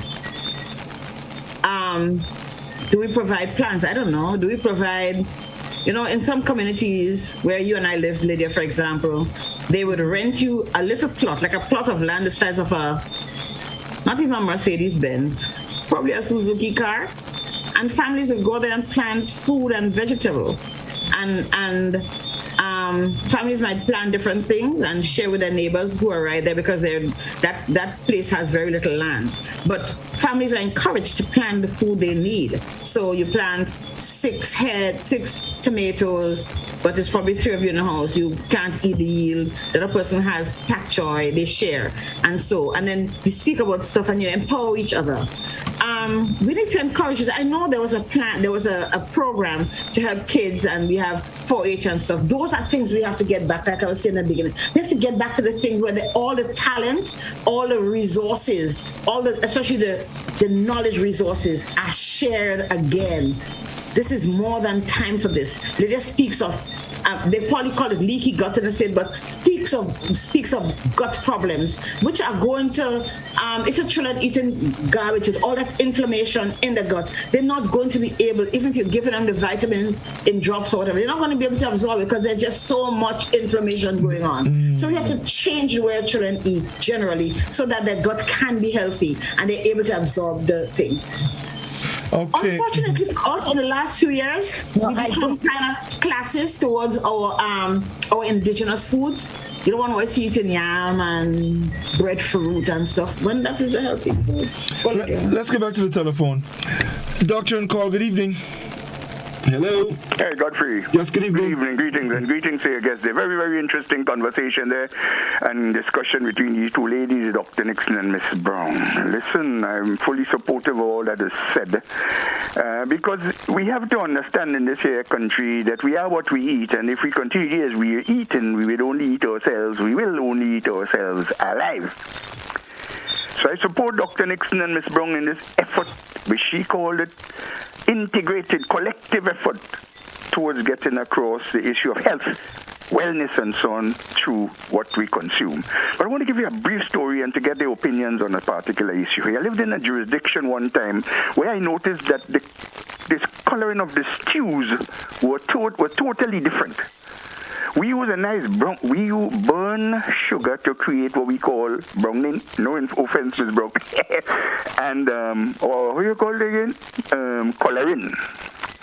Now, in that particular jurisdiction, they do not use that period. It's not that they don't know it, but they don't use it, period. As a matter of fact, attributed it certain illnesses which they're afraid of. Sort of indigenous people, you know. Anyway, the question is this. Has any study been made on the effects of burning sugar to color our foods? And at the finally, I spoke to Ms. Browne about this, and she was supposed to get across to Dr. Marcel and otherwise on the issue of use of a product which is grown here, I understand. It is called Ruhu here. Mr. Buckmeyer knows about it. I don't know if it's Reginald or Kenneth. One of these plant specialists and Dr. Guido also ought to know about this. As the coloring, it gives a beautiful golden orange color to your stews and so on, and it tastes remarkable. Additionally, as far as my readings have told me, it's filled with carotenoids, which is pretty useful for health.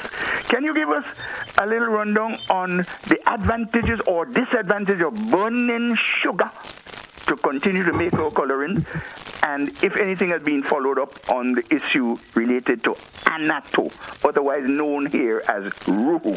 Thank you very much and have a nice evening, will you? Thank you very much, citizen. Mrs. Browne?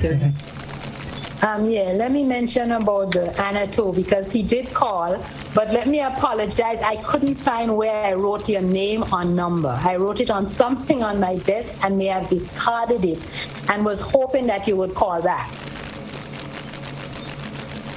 I didn't speak to Dr. Marcel, but I did look and see that they use this coloring in things like cheese that gives that cheese that nice yellow color and things like that. So I'm hoping that it wasn't something that I was familiar with, but I'm hoping that right now we're in the process of having a new officer as a product development and training officer. I think I would have mentioned that to you. The other person is on pre-retirement leave right now.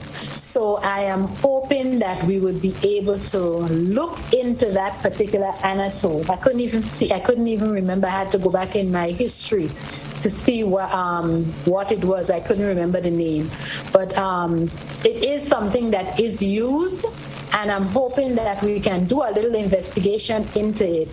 And thank you. I am so grateful when people call and ask about things that I'm not very familiar with, that it pushes me to go and do my own research and to see, because I don't know everything. I don't know everything. And so it helps me to go back and to look and to see what I actually asked the staff. Do you know this? I looked at it and I showed it to them. And yes, quite a few of them know it. Some of them used it to they said lipstick as kids. And, and I had never seen that particular thing here. I've never seen it. So I think it's something that we will look into.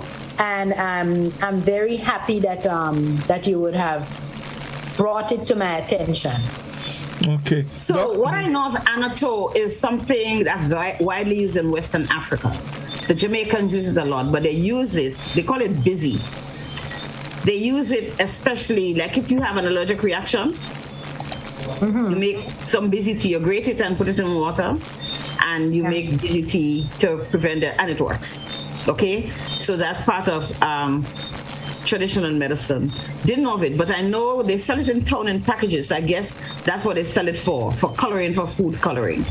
And caller asked about the browning, and I'm thinking of something. One of the things one of the problems that has been researched and still haven't been found out completely is that they saw that people who worked in cane fields in Central America, Nicaragua, probably El Salvador, who worked at the cane field when they burned the sugar, had a high incidence of kidney failure without having conditions that predispose them. In other words, having hypertension and diabetes, they developed kidney failure. So, don't know. I'm just saying that because that's all I know of the sugar that's burnt and human consumption. Yeah, I think burning the sugar, I don't know that it's anything detrimental. I couldn't speak to that, but it's just caramelizing the sugar. Sugar is caramelizing, but you're allowing it to actually burn, not just caramelize, because we know what the color of caramel is. It's a beautiful brown color, but it's actually burnt.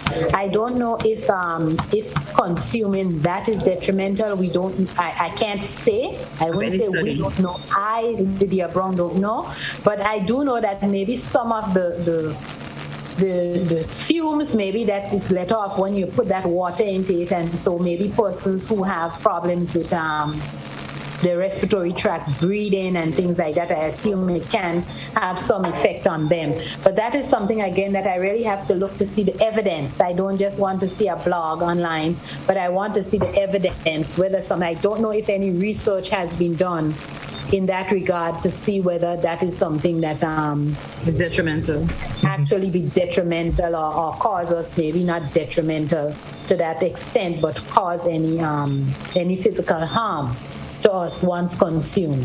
So thank you again, caller. What did he say his name was? I don't even remember the name. John Rollo. Right. John Rollo, yeah. He won't mind, yeah. Rollo. Citizen Rollo, yeah. Right. Citizen Rollo. Citizen. Yeah.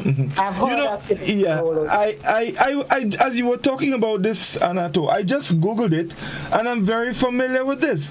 As little boys, we used to put it in oil down when we cooking by the side, boys cooking. And he would give you a pot, a little nice color. I'm very in that pot. Yes, I didn't know the name, but I'm very familiar with it. And food will look caramelized. Food will look brown. Meat, if you're cooking meat, if you cook it and turn it long enough, it actually gets brown without coloring. Because I cook my meat like that and it gets nice and brown. And then we have turmeric, which gives the color and has all that antioxidant related to its existence. So we have options. Anti-inflammatory, and this is something that we can even use for our kids. We talk about children drinking milk, and sometimes we say, our children, when animal children get to a certain age, they stop drinking milk. But milk is actually a whole food, and for persons who don't have sufficient, this is where milk came in, when they had to feed children who were so malnourished, right? And we still have children even here in Grenada who don't have sufficient. They don't have sufficient food. So if we can give them that little bit of milk, and that's what we have to give them, and put a little turmeric to color it, we give it that little yellow color. They like to buy snow ice in purple and red and green and all these different colors. So put a little turmeric in the milk. It will help them, help with inflammation and so in their body, help with their gut biome. Give them some ginger tea and things, the natural. We have so many herbs and spices, and I'm really hoping that we can do a lot of work with our herbs and spices going forward, so that we can educate the people of Grenada and even educate ourselves in the process. Yes, and you talked about rainbow foods. We have things like, we have fruits that are pretty, but then we have beets that are red that make nice juice. We have carrots that makes nice juice. We have mangoes that make nice juice. So we have things that we can use in our own local basket. Our soursop is a big thing now. Yeah. Yes, indeed. Our telephone number is 435-2041. Any questions or comments, we are happy to accommodate you, so you can give us a call. The number again, 435-2041. All right. We're getting close to wrap up time. It was indeed a very, very interesting conversation. I think these are the kind of conversation we need to keep having and get people to understand the importance of doing the right thing now and not wait. I was wondering, while Ms. Browne was talking about some of these things, I was wondering, is it because maybe we know that, all right, if we became hypertensive or became diabetic, we can go to the pharmacy and get medication to keep us in order, so it doesn't matter to us whether we get the correct foods that we supposed to be consuming? Maybe so. Big misconception, because a lot of the medication have indications on a nutritional indication, and in order for you to get the best effect effect of some of the medications. Your diet needs to be in sync. Hence the reason why a lot of the times people get medications and they're not getting well because the diet isn't right. And we do our best to guide in the direction in which we know is best for that particular individual. We allow people to make their decisions. We don't tell you this is what you do this, do this, do that. We give you information, and then you would make the decision what you think. Sometimes I challenge people, do this for 1 month, and see, monitor this and this and this, see how it is. If you get a good outcome, then you know this is working, right?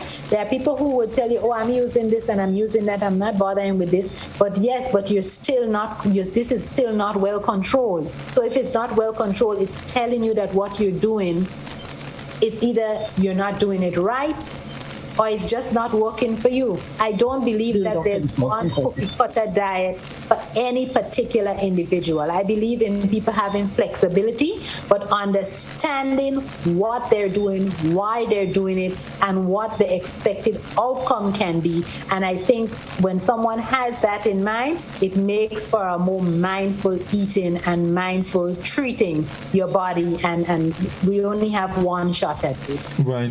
Let's get back to the telephone. I want to comment a little further on this because it's a peeve that I have that I've seen that I've seen so much of it practiced, where persons refuse or choose not to go or don't have a doctor and can simply walk into a pharmacy and renew their prescriptions with no follow-up, no regulation, and pharmacies giving medications to persons. I can understand. I tell my patients, go to the same pharmacy as far as you can. So if I'm not around or if something happens and you can get a refill for a week or two, but not to go every month or every 3 months and the pharmacist just consistently. And while I understand that this is it's a business, yes it is, but I think the ethical parameters within which we must prevail in the interest of our patients' well-being. Because some patients might be taking a medication, they don't take their pressures, they don't get followed up, and the diabetes or the hypertension is not controlled, and guess what? They end up with end-stage renal disease or heart failure or other things simply because the medications they're given not working. So I know pharmacists often want to help. I also understand it's a business, but we have to work as a team. And I know people do it because it's easier, but please see a doctor. Okay. It might cost you a whole lot less. Dialysis is still $1,500 a week. Okay. Let's see if the caller is still with us. Dr. on call, good evening. Good evening. No, I have been listening quite a while too. Well, not only this program, but other programs on health. And the emphasis is on the spread of the viruses. I have not heard anything, or rather any mention made about the number of persons that must be on the bus. And I'm saying all of this because I guess I'm not going to go on the bus. Some people want to jam you up, some want to dress wrong, etc. Is there, I don't know whether the nurse could throw some light on this. Is there any stipulated number of persons to travel on the bus? In particular now, when you have a lot of children coming down with the virus, etc., because I get some, or could she throw some light on this for me, please? Thank you. Thank you, caller. Thank you very much. Which one of you want to go with this one? So I don't know what the government numbers are currently. But here are the point I'm going to raise. And I think it's a very important point that gentleman raised, right? Because a majority of our working population who are all back to work use the bus, use that kind of transportation. So, remember I said wearing a mask gives you 50% protection, not a cloth mask, not a mask under your chin, not a mask under your nose, a mask that covers your face. I wish I had my mask nearby. A mask that covers your face. I keep a mask in my car, so I always wear it. A mask that covers your face completely, right? Preferably one of the surgical masks. As a matter of fact, Godfrey and I spoke about that last week. where they tell us that depending on the amount of time you're going to be interacting with a person, which mask gives you more protection. So a no mask is one that's pure cloth. No. If you have a cloth mask with a surgical mask, your rate of protection increases significantly. So then it kind of doesn't matter how very close you are, because most of our bus rides, especially, well, except for people going to, in St. George's, the metro area, I'm going to say, it's probably like 15 minutes, right? People still have to get to work and get to school and do the things they have to do. But wearing your mask is one of your biggest and best buys against getting it. When you get in the bus, ask people to be quiet. The drivers have a responsibility. People don't have to be chatting, because the very fact that you're talking, right, means that you're spreading droplets, right? Especially if you have a mask under your chin to hold up your beard. That's not what a mask is for. The other thing is, you put a mask under your chin, what happens is that all the bacteria on your skin and the viruses that somebody else might throw on you while they're talking to you will get there, put on your face, and you cover your nose like a nice person, and guess what? You have them very close to your respiratory tract. So I will say, I understand, I don't know the numbers, first of all. That's something at the ministry, and that's something for the policymakers to consider and to make whatever stipulation they want. But in the interim, do the protective thing. The best mask to wear now is an N95 mask. If you and I are in close contact and I'm wearing an N95 mask, it takes 5 hours before the virus can get to me from you or to you from me. Right? So the better the mask, the longer the possibility of you being protected. I think if we're both wearing surgical masks, that we have like an hour and a half before the virus is passed. But when you get there, ask people to be quiet. Please ask the driver to ask people to be quiet, because you don't want people talking. And I hope drivers are hearing this. Just ask people, look, is there shouting? Put on some music, we listen. Close your eyes, put on your AirPod, whatever it is, listen to your music, and get on and get off, right? I hope that the buses aren't too packed. I know it's kind of hard, children not in school, and bus drivers have challenges with making their money, but we also want to live to spend the money that we think we're going to make. Okay. Dr. So let me just add a little bit here. I think it's very important for the bus drivers to hear this, because sometimes people are a little timid to ask persons to, can you please put on your mask, because the response that you might get might be a little unnerving. So I think if the onus would be, and I mentioned before on another program that I was in Carriacou when a bus driver refused. The conductor asked the gentleman, where is your mask? And he said, I don't have a mask. And the bus driver heard it, and he turned around and he said, you're not coming on this bus among these people without a mask. I was shocked. I was so happy when I heard this, and I said, what is wrong with us in Grenada? I wish every bus driver was like that. People take off their mask so that they could make a phone call, and so that the person can hear them, and you're sitting right next to them. You know, a lot of us may not have the N95 mask. So we each have to be each other's keepers and do what we need to do to keep each other safe, because we don't know when it's coming home to us. That's right. And cloth masks are useless. Cloth masks are useless unless you're using them with another mask, which one of the surgical masks is or something. Cloth masks are useless, people. Please, especially when the cloth mask around your neck like a scarf. Cloth masks over your face are not, especially in this era of Omicron. Cloth masks are equal. And we see, like I said, we see all the mutations, all the changes, because viruses like to change to fool everybody. That's why we get a different flu vaccine every year. But cloth masks are useless. Please remember, be responsible for yourself. Right. And that's a good note to end on this evening, because we're out of time. It was really, really wonderful, chatting with you and getting all this information. As I said earlier, these are the conversations I think we need to continue having to get the message out there. I know it's a task, but, we have to do our part. We have the platform, and let's use it to do what we have to do to play our part in ensuring that our people, our friends or family, are safe, because we can help. So let me, Ms. Browne, a minute just to make your closing comments. Yes, I just want to encourage people that we're not here to down on persons, but we're here to encourage you to do what we know that we would want for ourselves and our families. You do good for your family, you do the best you can. Whatever the outcome is, at least you can say to yourself that you have done your best. And I think that is all that anyone can ask of you, is to do the best that you can. Indeed. Doc? We're all in this together. No matter which level on the ship you are, all of us on the same ship. Doesn't matter who you are, where you are.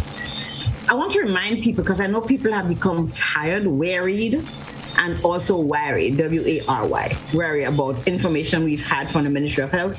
The Ministry of Health still offers objective information. This is what comes from World Health Organization, and regardless of how it's transmitted, it's still, as far as we know, the truth.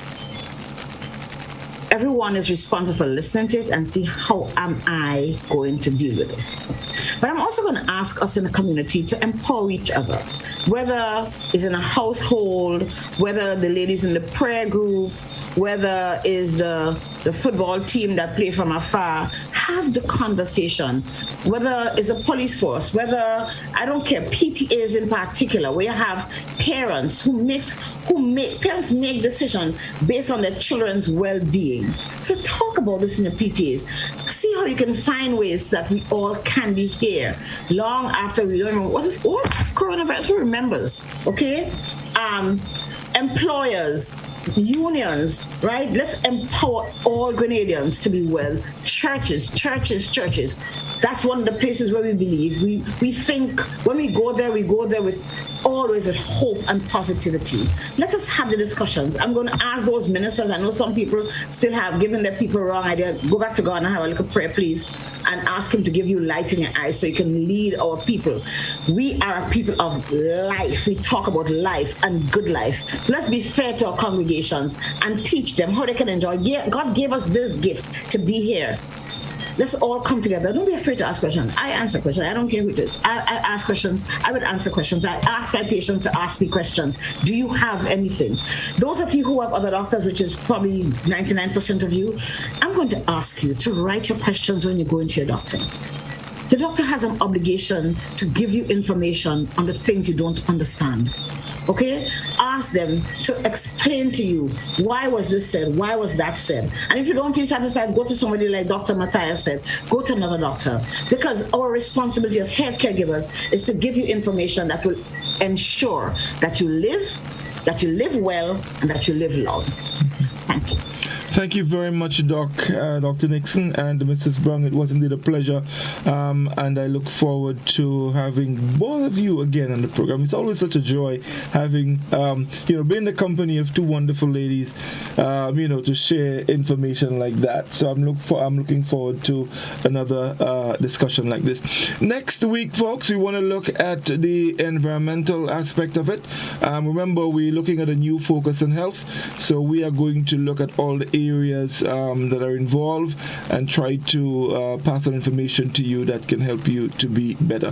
Thank you very much, and of course... And before you go, Godfrey, one more thing. I want to remind everybody that we actually, our usual due diligence, we're actually in different places by ourselves. That's why we're not wearing masks tonight. So don't think that we're telling you what to do, we're not wearing masks, okay?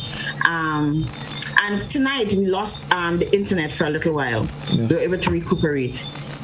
It mightn't be so easy to recuperate your health. That's true. Just wanted to remind people that was very impactful for me. The moment my iPad actually died right after Mrs. Browne lost. I think the internet went at my house, but it's not going to be so easy for us to recuperate our health if something drops. So it was precipitous for us. We had to stop the program and all the rest. So I just want to remind you that you need to take the needful caution, so that you're not in a situation where you have a crisis, especially a crisis that you're not going to be able to fix so quickly. Yes, indeed. So, folks, eat the right foods, eat healthy, exercise, and of course, if you're required to take any medication, be sure and do that. Thank you very much, and you can join me tomorrow, Wednesday. We have a release program from 8, and of course, we'll be having fun as always. Until next week, Tuesday. To enjoy the rest of the evening. All the best.